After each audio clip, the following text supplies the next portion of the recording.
ರಾಜ್ಯ ಸರ್ಕಾರ ಈಗ ಕೆಲವೊಂದು ಕೇಸನ್ನು 55 ಕೇಸ್ಗಳನ್ನ ಸರ್ಕಾರ ಇದೆ ಅಂತೀರಾ ನೀವು? ಈ ರಾಜ್ಯದಲ್ಲಿ ಸರ್ಕಾರ ಇದೆಯಾ? ಸರ್ಕಾರ ಇದೆ ಅಂತ ನೀವು ನಿರೀಕ್ಷೆ ಮಾಡ್ತೀರಾ? ಇದೊಂದು ತೊದಲುಗೊಂಬೆ ಸರ್ಕಾರ. ಇದು ಯಾವಾಗ ತಗೊಳ್ತದೋ ಗೊತ್ತಿಲ್ಲ. ಇದು ತೊದಲುಗೊಂಬೆ ಸರ್ಕಾರ. ಇದು ಯಾಕೆ ಈ ಮಾತು ಹೇಳ್ತೀನಿ ಅಂದರೆ, ನಾನು ಕೂಡ 7 ಬಾರಿ ಶಾಸಕನಾದವನು, ಮತ್ತು 5-6 ಬಾರಿ ಮಂತ್ರಿ ಆದವನು. ರಾಜ್ಯದ ಆಗುವಗಳ ಬಗ್ಗೆ ತುಂಬ ಹತ್ತಿರದಿಂದ ನೋಡಬಲ್ಲವನಾಗಿದ್ದೇನೆ. ಆದರೆ ಇಂಥ ನಿರ್ಲಿಪ್ತ ಸರ್ಕಾರವನ್ನು ನಾನು ನೋಡಿಲ್ಲ. ಇದೊಂದು ಸರ್ಕಾರ ಅಲ್ಲ, ಇದು ನಿಂತ ನೀರಾಗಿದೆ. ಈ ಸರ್ಕಾರದಲ್ಲಿ ಇಚ್ಛಾಶಕ್ತಿ ಕೊರತೆ ಇದೆ. ಬಡವರನ್ನು, ಸಾಮಾನ್ಯರನ್ನು ಇಂಥ ಸಂದಿಗ್ಧ ಪರಿಸ್ಥಿತಿಯಲ್ಲೂ ಎಲ್ಲೋ ಒಂದು ಕಡೆ ಅವ್ರದ್ದೇ ಆದಂಥ ಒಂದು ಕೆಲವು ಟಾಸ್ಕ್ಗಳನ್ನ ಹಾಕ್ಕೊಂಡು ಜನರನ್ನು ದಾರಿ ತಪ್ಪಿಸ್ತಕ್ಕಂಥ ಪಾಪದ ಕೆಲಸವನ್ನು ಮಾಡ್ತಾ ಇದ್ದಾರೆ. ಸರ್, 52 ಕೇಸ್ಗಳಲ್ಲಿ ಅದನ್ನೆಲ್ಲವನ್ನ ರಾಜಕೀಯ ದುರುದ್ದೇಶಕ್ಕೋಸ್ಕರ ಮಾಡಿದ್ದು, ಅದಕ್ಕೆ ವಾಪಸ್ ತಗೊಂಡಿದ್ದ ನಿಮಿಷ ಅವ್ರ ತಲೆಯಲ್ಲಿ ಏನಿದೆಯೋ ಗೊತ್ತಿಲ್ಲ. ಡಿ ಕೆ ಶಿವಕುಮಾರ್ ಭಾವನೆ ಏನಿದೆಯೋ ಗೊತ್ತಿಲ್ಲ. ಸರ್ಕಾರ ನಿಂತ ನೀರಾಗಿದೆ. ಈ ಸರ್ಕಾರದಲ್ಲಿ ಏನು ಉಳಿದಿಲ್ಲ. ಜನ ಇದಕ್ಕೆಲ್ಲವನ್ನು ಕೂಡ ಉತ್ತರ ಕೊಡೋ ಕಾಲ ಬರ್ತಾ ಇದೆ. ಮುಸ್ಲಿಂ ಓಲೈಕೆ ಏನಾದರೂ ಒಂದು ಯಾರ್ಯಾರು ವೈಲೈಕೆ ಅನ್ನೋದಕ್ಕಿಂತ ಹೆಚ್ಚಾಗಿ ಪ್ರಪಂಚಕ್ಕೆ ಗೊತ್ತಿದೆ ಅವ್ರು ಮಾಡ್ತಾ ಇರ್ತಕ್ಕಂಥ ಪಾಪದ ವ್ಯವಸ್ಥೆ. ಆ ಪಾಪದ ವ್ಯವಸ್ಥೆಗೆ ಪ್ರಾಯಶ್ಚಿತ್ತನೂ ಕೂಡ ಆಗ್ತದೆ. ಸರ್, ಈಗ ದೇಶ ಒಂದು ನಿಮಿಷ ತಾಳಿ, ಯಾವ್ಯಾವ್ದು ಮಾಡಬಾರ್ದಾಗಿತ್ತೋ ಎಲ್ಲ ಪಾಪದ ಕೆಲಸವನ್ನು ಮಾಡಿ ರಾಜ್ಯದ ಜನರನ್ನು ಎಲ್ಲೋ ಒಂದು ಕಡೆ ಸಾಲದ ಕೂಪದಿಂದ ಮಂಡೂಕ ಆಗೋದಕ್ಕಿಂತ ಹೆಚ್ಚಾಗಿ ಯಾಮಾರಿಸ್ಬೋದು ಅನ್ನುವ ಅವರ ಭಾವನೆ ಏನಿದೆಯಲ್ಲ, ಆ ಭಾವನೆಗೆ ತಕ್ಕ ಪ್ರತಿಫಲವನ್ನು ರಾಜ್ಯದ ಜನ ತಕ್ಷಣವೇ ಕೊಡ್ತಾರೆ. ಸಂಘರ್ಷ ಅನ್ನೋದಕ್ಕಿಂತ ಹೆಚ್ಚಾಗಿ ಅವಶ್ಯಕತೆ ಇಲ್ಲದ ಕೆಲವಾರು ವಿಚಾರಗಳನ್ನು ರಾಜ್ಯದ ಜನರ ಮೇಲೆ ಎಲ್ಲೋ ಒಂದು ಕಡೆ ಗೂಬೆ ಕೂರಿಸ್ತಕ್ಕಂಥದ್ದು, ಅವ್ರ ಮೇಲೆ ಭಾರ ಆಗ್ತಕ್ಕಂಥದ್ದು, ಗೊಂದಲವನ್ನು ಸೃಷ್ಟಿ ಮಾಡ್ತಕ್ಕಂಥದ್ದು, ಒಂದು ಸಮಾಜವನ್ನು ಮತ್ತೊಂದು ಸಮಾಜದ ಮೇಲೆ ಎತ್ಕೊಳ್ತಕ್ಕಂಥ ಪಾಪದ ಕೃತ್ಯಕ್ಕೆ ಯಾರಾದರೂ ಇವತ್ತು ಹೊಣೆಗಾರರಾಗಿದ್ದರೆ ಕರ್ನಾಟಕದಲ್ಲಿ ಇರ್ತಕ್ಕಂಥ ಸಿದ್ದರಾಮಯ್ಯನವ್ರ ಸರ್ಕಾರ. ದೇಶದಲ್ಲಿ ಹೊಸತೊಂದು ಪಕ್ಷ ಉದಯ ಆಗ್ತದೆ ಸರ್. ಅದಕ್ಕೆ ಬಿಜೆಪಿ ಅನ್ನೋದು ಎದುರುತ್ತೆ ಸರ್. ಅದಕ್ಕೆ ಒಂದು ನಿಮಿಷ ತಾಡ್ರಿ, ಯಾವುದು ಉದಯನೂ ಇಲ್ಲ. ಇಂಥವು ಎಷ್ಟೋ ಪಕ್ಷಗಳು ಹುಟ್ಟಿದೆ, ಹೋಗಿದೆ. ಇವೆಲ್ಲವೂ ಅಣಬೆಗಳು ಇರ್ತವೆ, ಹುಡ್ತವೆ. ಏನಾಯ್ತದೆ ಹೇಳಿ ಆಮೇಲೆ?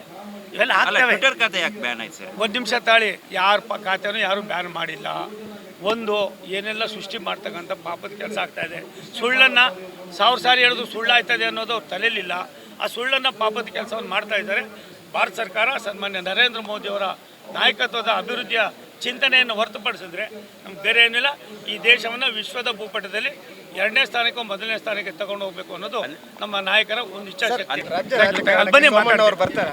ಒಂದು ನಿಮಿಷ ತಾಳಿ, ಇದೆಲ್ಲವೂ ಕೂಡ ನಾನು ಇದ್ರ ಬಗ್ಗೆ ನನಗೇನೇನು ಇಲ್ಲ. ನನಗೆ ರಾಷ್ಟ್ರದ ಪ್ರಧಾನಿಗಳು ಒಳ್ಳೆ ಕೆಲಸ ಕೊಟ್ಟಿದ್ದಾರೆ. ಇಡೀ ರಾಷ್ಟ್ರ ಸುತ್ತಾಡ್ತಾ ಇದ್ದೀನಿ. ಮುಂದಿನ ತೀರ್ಮಾನವನ್ನು ರಾಷ್ಟ್ರದ ಹೈಕಮಾಂಡು ನಮ್ಮ ನಾಯಕರುಗಳು ಮಾಡ್ತಾರೆ. ಸುದ್ದಿ ಚಾನಲ್, ಕ್ಷಣ ಕ್ಷಣದ ಸುದ್ದಿಗಾಗಿ. 60 ವರ್ಷಗಳಿಂದ ಶಿಕ್ಷಣ ಕ್ಷೇತ್ರದಲ್ಲಿ ಅಪೂರ್ವ ಸಾಧನೆ ಮೆರೆಯುತ್ತಾ ಸದೃಢ ವಿದ್ಯಾರ್ಥಿ ಶಕ್ತಿಗಳಿಂದ ಸಮಾಜಕ್ಕೆ ನೀಡುತ್ತಿರುವ ಪುತ್ತೂರಿನ ಏಕೈಕ ವಿದ್ಯಾಸಂಸ್ಥೆ ವಿವೇಕಾನಂದ ಪದವಿ ಪೂರ್ವ ಕಾಲೇಜು.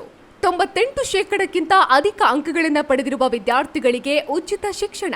ರಾಷ್ಟ್ರ, ಅಂತಾರಾಷ್ಟ್ರೀಯ ಮಟ್ಟದ ಸಾಧಕ ವಿದ್ಯಾರ್ಥಿಗಳಿಗೆ ಶುಲ್ಕದಲ್ಲಿ ರಿಯಾಯಿತಿ.